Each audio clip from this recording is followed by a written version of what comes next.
Los cambios económicos, los que te mostré recién, siempre vienen con un envoltorio, con un packaging, con un adorno, con algo que los contiene, ¿sí? Ese algo es un cambio cultural, algo que haga que vos aceptes esos cambios, a veces de manera distinta, a veces de manera agresiva, a veces de manera violenta. Hoy, el cambio que nos proponen tiene que ver con los derechos humanos, con una de esas cosas que nos enorgullecía, que hacía que los argentinos nos sintiéramos bien, ¿no, Iván? En el mundo entero, como recordó Norita Cortiñas de Madres Línea Fundadora. Mira, vamos a escuchar al ministro de Cultura de la Ciudad Autónoma de Buenos Aires, director también del Teatro Colón, Darío Lopérfido, que dijo... estuvimos escuchando qué dijo sobre los 30.000 desaparecidos, pero vos hablás de cambios culturales. Vamos a escuchar qué dijo Darío Lopérfido sobre el peronismo en una charla, en un meeting que organizó Luis Majul con su Margen del Mundo. Escuchemos a Lopérfido. No tengo ningún inconveniente en decirlo. En la Argentina no hubo 30.000 desaparecidos. Fue una mentira que se construyó en una mesa para obtener sus subsidios que te daban sin... O sea, esto es lo que se alimentó en el último tiempo desde un sector. Bueno, tiramos el otro tape, ¿sí? Pero decía Lopérfido, culmina esa charla o esa locución, ese soliloquio en Pinamar, diciendo se cerró una mesa para obtener subsidios, ¿no? Recordemos la lucha de los organismos de derechos humanos, todas las familias que perdieron casualmente a sus familiares, amigos, parejas, hijos, etc. A ver, ¿qué decía? ¿Cuál es una palabra que usó el kirchnerismo? La batalla cultural que está desarrollando el macrismo, que da la sensación que no puede vivir sin el kirchnerismo, digamos, que es su antagónico perfecto, claro. Exactamente. Bueno, habló sobre el peronismo, decíamos, Darío Lopérfido, además de los desaparecidos. Decía esto sobre el movimiento que fundó Juan Domingo Perón. Vamos a escucharlo. Yo creo que la Argentina tiene un factor de distorsión que es el peronismo. El peronismo era muy parecido al fascismo italiano, era muy parecido al nazismo alemán sin matar judíos, pero digo, con la idea del líder dominante. Bueno, esto es agresivo, es violento, es más que disruptivo, ¿no? Sí, hay algo que se sabe poco, ¿no? Que es que Darío Lopérfido, curiosamente porque el padre era un gremialista de un diario muy conocido, echado por la dictadura, casualmente, que no terminó el secundario. O sea, y después una moratoria durante el gobierno de la Rúa en el que él fue funcionario. De hecho, él redactó el estado de sitio que dejó a alrededor de 32, o más de 40 compatriotas muertos en Plaza de Mayo. El problema no es que no haya terminado el secundario. El problema es que se note tanto que no terminó el secundario y que diga cuestiones muy reñidas con el rigor histórico. No con la cuestión ideológica que además se puede discutir. Bueno, alguien que salió de alguna manera a refrendar, a apoyar las declaraciones del ministro Darío Lopérfido fue Cecilia Pando, que no es tampoco inocente que se le dé cámara. No es casual. A Cecilia Pando. Todo tiene que... Vamos a verla. Vamos a ver. Juzgan a todos por genocidio cuando no fue un genocidio lo de acá. Pusieron ese número para poder hablar de genocidio. En 1977, en 1977 estamos todos locos. 7.158 desaparecidos, a los cuales hay que restar de los 2.549 falsos desaparecidos que aparecen en este libro, Mentirás tus muertos, que fueron, los mataron las mismas organizaciones guerrilleras cuando les hacían los juicios revolucionarios, porque traicionaban o delataban a uno de sus compañeros. Cuando utilizan mi dinero para pagar indemnizaciones, ya me toca de cerca, ¿sí? Porque las indemnizaciones son de $200.000.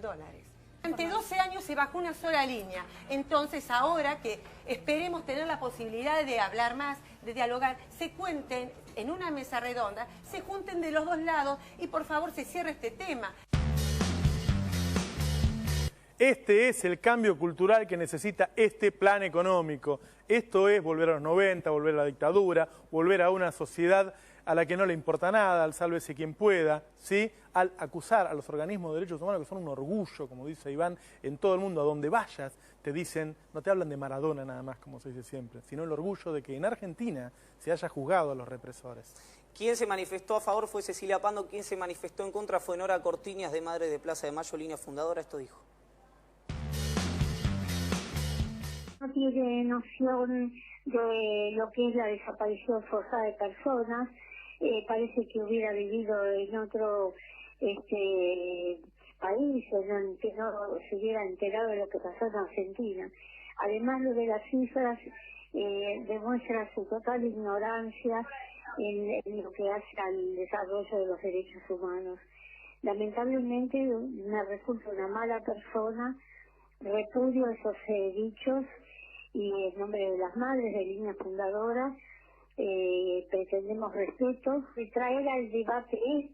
Quieren traer muchos debates ahora, la teoría de los dos demonios, claro. Y bueno, es una regresión. Argentina ha sido un espejo al mundo en su lucha contra la impunidad, la lucha de un pueblo consiguiendo los juicios, consiguiendo que no quede en la impunidad el horror que vivimos. Con esto, que esta barbaridad que dijo, tendría que renunciar y correrse de la jefa de gobierno. Yo sentí vergüenza ajena cuando lo escuché. Recordemos que Nora Cortiñas fue muy crítica de, por ejemplo, la relación que había tenido el gobierno kirchnerista con los QOM. Así es. Por la designación de César Santos Gerardo del Corazón de Jesús Milani cuando era jefe del Ejército y otras políticas del secretario Berni, de la ministra Rodríguez. Fue muy crítica Nora Cortiñas, pero ahora tiene esta posición. Ahora, parece cuando uno muestra esto que es un espasmo de un ministro o que lo pérfido salió a decir esto porque quería tapar los despidos. No hay lectura de esta naturaleza. No. Yo creo que no, desde el programa creemos que no y estuvimos viendo por qué no. Bueno, entre otras cosas porque el House Organ, esa tribuna de doctrina de lo que fue la represión sistemática en los años 70, que es el diario La Nación, obviamente estoy hablando de sus grandes autoridades, no de los trabajadores que recordemos que repudiaron el editorial No Más Venganza de La Nación. Se decía esto antes que gane el presidente Mauricio Macri, un editorial titulado Memoria y Reconciliación, las leyes de obediencia debida y punto final sancionadas por el Congreso a instancias de Alfonsín, así como los indultos a los condenados de ambos bandos dispuestos por el presidente Menem fueron pasos en la búsqueda de pacificación. Esta voluntad fue desautorizada en 2003 con la anulación, a nuestro juicio, por supuesto, inconstitucional, de tales normas y la decisión hemipléjica de proceder solo contra quienes habían reprimido. Entendamos algo. Ellos... El primer empujón lo dio La Nación, tenemos que decirlo. Sí, claro, sí.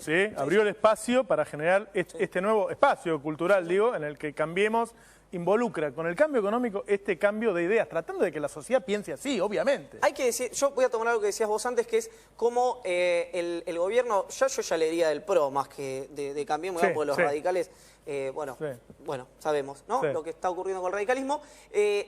Hay una cosa que es tiran para aprobar y después, si el rechazo es unánime, se retrocede.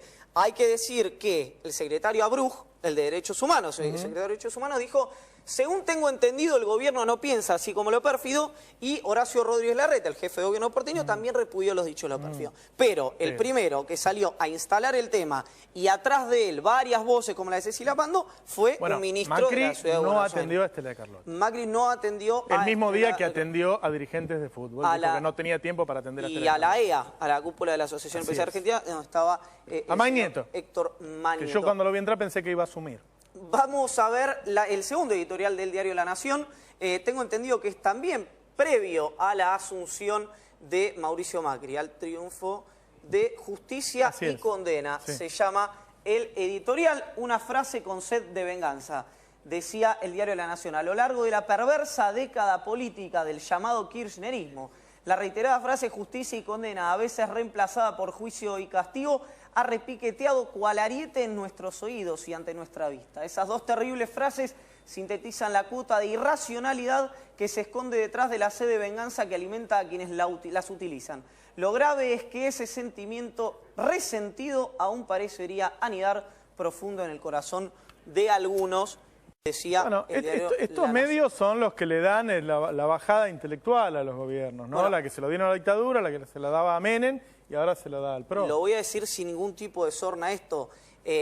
Un cuadro político de la derecha en Argentina, dicho, pero con absoluta seriedad, un número 1 de la derecha en Argentina, José Claudio Escribano, digamos, ¿no? Que hoy es, si querés, un monje negro en lo que es la estructura de la nación, que no está tan presente, pero fue el que le entregó el pliego de condiciones a Néstor Carlos Kirchner en el año 2003. Es un pliego de condiciones, no sé si se lo habrán entregado a Mauricio Macri, pero donde hay una sinergia, ¿no? Una retroalimentación entre algunos grupos de poder y el presidente de la nación. Más Escribanos y menos Majul, si se puede, en el diario La Nación. Vamos a ver el último No Más Venganza. Fue el editorial más comentado el lunes 23 de noviembre del diario La Nación. Hay dos cuestiones urgentes por resolver. Una es el vergonzoso padecimiento de condenados, procesados e incluso de sospechosos de la comisión de delitos cometidos durante los años de la represión subversiva y que se hallan en cárceles a pesar de su ancianidad. Bueno, lo interesante acá sería que no se empiecen a desfinanciar las fiscalías que elaboran juicios de derechos humanos, que no se empiece a presionar a la justicia para que libere a los condenados por la represión. Pero vamos a recordar ahora, este es el editorial que repudiaron los trabajadores del diario La Nación en un hecho inédito. Inédito y para sacarse el sombrero con los trabajadores del diario La Nación. ¿Qué decía una carta? Vamos a eso, María. No, la carta de Luis Eduardo Duhalde a Graciela Fernández Mejide, creo recordar que fue en el año 2009, en una discusión de esta naturaleza. Agosto de 2009, el único registro también, la discusión sobre si eran 30.000 los desaparecidos o no, que acá vamos a mostrarte por qué la cifra, si no es esa, por lo menos es muy aproximada. Pero cómo la discusión no pasa por un tema contable. El único registro fehaciente de la cantidad de víctimas asesinadas, su identidad y destino final, solo está en poder de los asesinos. De aquellos que mientras pregonan que su accionar fue justo y en defensa de la patria, ocultan todo dato sabiendo que su proceder fue abiertamente criminal. Bien sabe usted, le decía Duhalde a Mejide, que se separó de las declaraciones de lo pérfido ahora, que no hay un censo nacional completo sobre el número de víctimas y que este es irrevisiblemente aproximativo. Vamos a lo siguiente que le decía Eduardo Luis Duhalde a Graciela Fernández Mejide. Concluido el trabajo de la CONADEP y depositado el fondo documental en la entonces Subsecretaría de Derechos Humanos, algunos familiares continuaron haciendo denuncias, aunque ya no estaba la motivación de expresarse ante la comisión. La euforia que precedió al juicio a los excomandantes dio paso a la decepción más absoluta con las leyes de obediencia debida y punto final y los indultos que aseguraron la impunidad de los criminales por más de 20 años. Esto le decía Eduardo Luis Duhalde. Claro, porque si no se decía que en el libro de la CONADEP había un número que no se había movido de ahí. 9.000, que todos sabemos que mentía. Exactamente, porque además es lo que le decía Luis Eduardo Duhalde. Quienes tenían los datos sobre los desaparecidos eran los asesinos. Los que hasta último momento, están justificando el accionar y explicando el accionar de la represión del Estado a bandas, como le decía lo pérfido. Es importante que se entienda que no es nada más que una cuestión de ideas o 4 tipos que defienden a los asesinos. Siempre estos procesos, ¿sí?, en favor de los que más tienen, vienen acompañados de